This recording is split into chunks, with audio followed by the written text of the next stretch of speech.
I said it before in the last video, Urza's video, as the Masters of the Sword week, that this was going to be a thick week, all 3 rounds. Now, who in Black Clover is the go-to swords person? Asta uses a sword, but he's more of like a berserk-style fighter, much more of like a sword brawler. Fonzel, there's not a whole lot to talk about him. But the one that I think everybody assumed I was going for because it just seemed like too good of an opportunity is the man himself, Yami Sukehiro, and probably the most liked person in Black Clover. And I say that because Asta's actually, he's the one that's winning, he always gets first place in the popularity polls. But Yami's that character, like, even if you don't like Black Clover, you just like Yami. He's just that guy. Like, I've seen a lot of people, like, some people in the series that read Black Clover don't really like Asta. Some people that don't read it still don't like Asta. But regardless, everyone just seems to like Yami. Just seems to be an all-around cool guy. I've heard him described as, like, a main character of a different series that finished his journey and just showed up here. And it feels that way in some ways. But Yami's a very intriguing person, because the thing with the Black Bulls is they're not the same as other Night Orders. At least from what we see, the other Night Orders have much larger bases, they have much larger crews, and the exact number, I don't think there's an exact number of Magic Knights, like, oh yeah, we have a total of 5,000, and they're all spread out in this way. The Black Bulls are only really a handful, and that's good because they feel, they got closer bonds with each other, but they also see more like a honed elite kind of, not really elite, but high level potential picked characters. But we know that's not the reason Yami picked them. Yami actually picked them because of how interesting they are. Like, what's funny is I've seen the Black Bull Night Order compared to the Fairy Tail Guild. The Fairy Tail Guild is, there are a lot of rowdy characters in there because they're, in their style, they act more like a family, and you know how families can get, you can get a little crazy. But with the Black Bulls, though they have close bonds, it's because Yami picked out people that he found were interesting, and those usually being weirdos. Like, look at Luck, look at Magna, Gosh, Charmy, any of them. They're all strange, but they all just seem to kind of, like, eventually work well together. And then poor Finral. Finral, I imagine picked just because, I don't remember if he gave a reason, but I feel like it was just because spatial magic, and love Finral. Finral's great. But anyway, this is a Yami video. But Yami, I think, has one of the nicest TLDR backstories in Shonen, because it was literally treated like he's just like, yada, yada, yada, here's my thing, okay? Because there was that whole part with Patry, when Patry was going, oh yeah, I can say Patry now because the anime revealed him.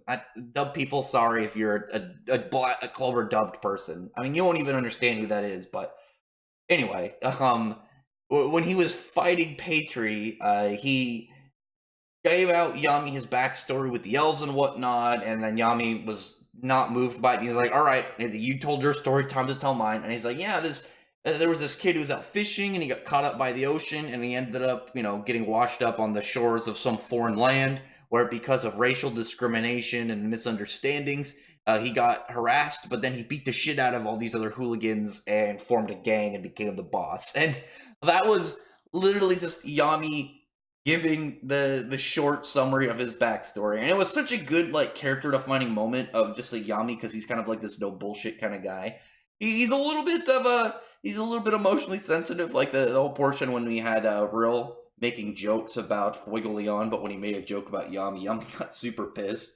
But the things we know about Yami is, and I think that's a good example of him just being a lot more sensitive than I think people led on to believe, because he's like this 6'1" jacked samurai dude, like, with dark magic. And he doesn't, like, even the characters within the series are like, well, what's up with your build? You're supposed to be a wizard. Why do you look like a giant? It's just such a, I really like the inverse kind of, like, questioning, because that's one of the things you don't run into a lot when you have a character just stand out, and it's like, I don't know if you make sense, but that's the point of the character. But just seeing the other characters just, like, take notice and be like, Why? You don't need to be this muscular. We cast magic. And Yami's not even like a he's not even like a physical brawler like Marileona. Marileona, like obviously she's magic to enhance herself, but she's like a straight like get in there, punch the hell out of people. Yami's a magic swordsman, and a lot of his spells are ranged, like his Lightless Slash, Black Blade, Dimension Slash, and now he's got Mana Zone, so he has less of a reason to get in close, but he's gonna do it anyway, and he doesn't care because he's still gonna just be as muscular. He's actually, I believe, the #1 ranked character right now in terms of physical strength. I think the top three, it goes Yami, Asta, and then Vito. But Yami, as I talked about, like his character, he comes off as this very intimidating, like big scary dude. He's always scowling. He's smoking like almost every time he's on panel. He's very quick to anger. But we know from something like when we saw him in the Water Temple arc how worried he was about his, the people in his crew. Yami's a big softy. In like reality, even though he's a serious dude, like he's not afraid of, killing his opponent, just like being all around like a brute savage.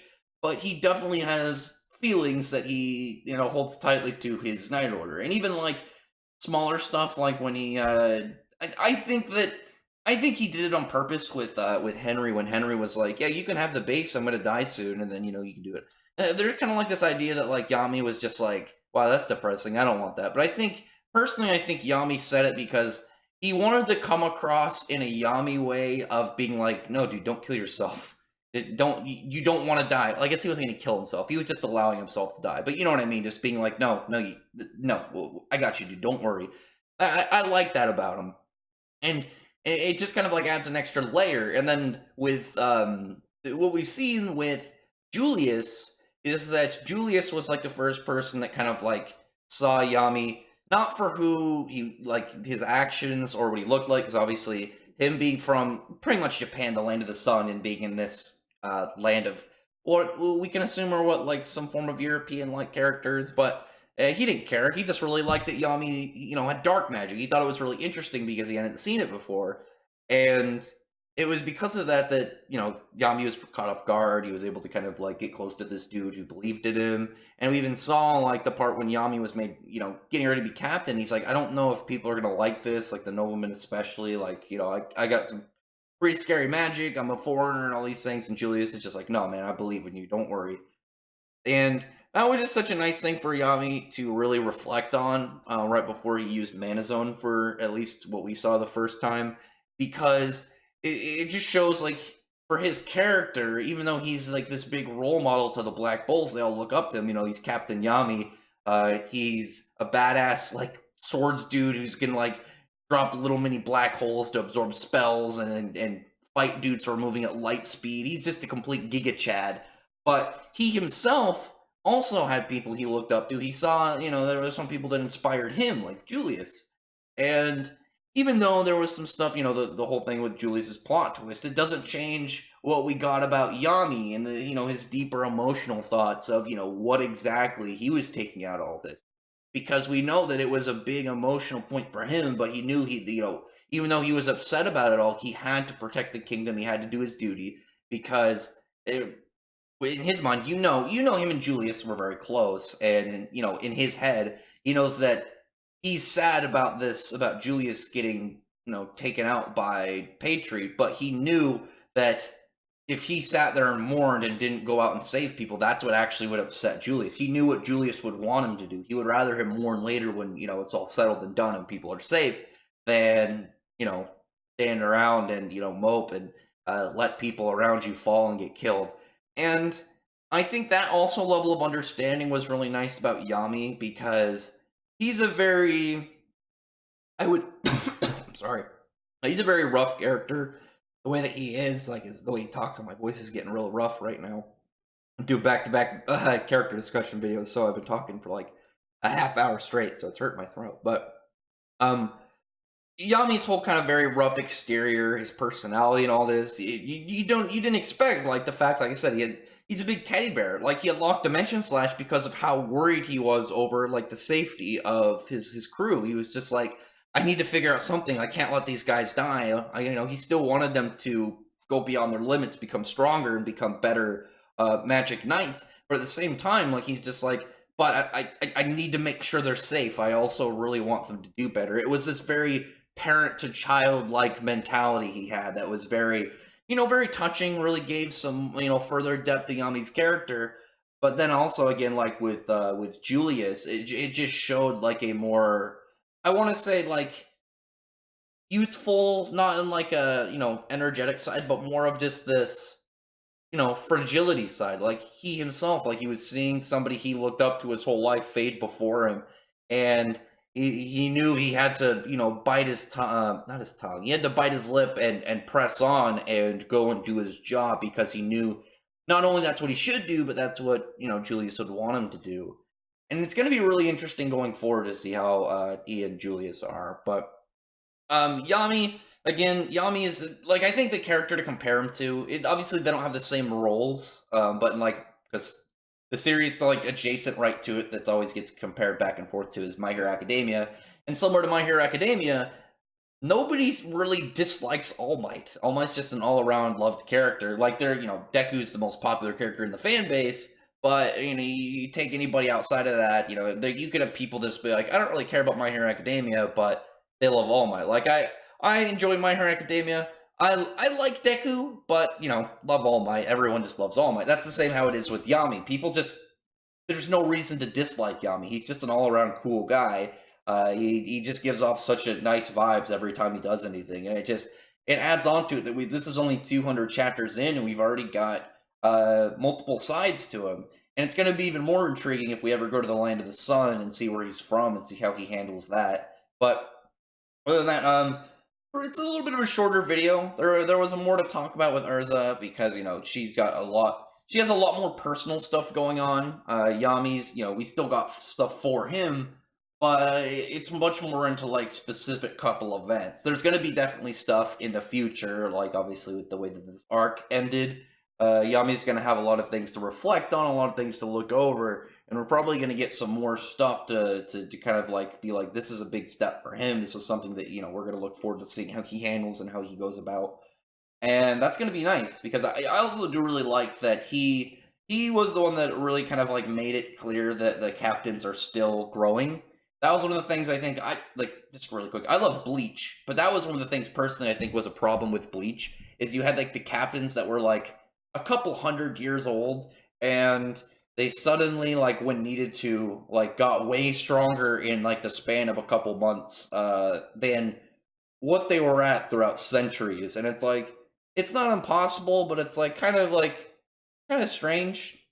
Whereas with Yami, it's like, no, we know the captains are still growing. There's stuff they haven't achieved yet. They're still really strong, but at the same time, there's room for growth. And that's what we got when he unlocked Dimension Slash.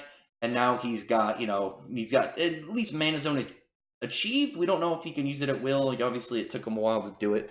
Maybe his will just be like a long focus slash and not as free range as Mereoleona's. But other than that, drop a comment below what your opinion is about Yami. Like I said, I've never met somebody who dislikes Yami. He's just too cool. And I really appreciate if you thumbs up the video, press the like button, subscribe button, and check out my other videos. From that, I appreciate everyone who's already subscribed, and I thank you all for listening. Bye.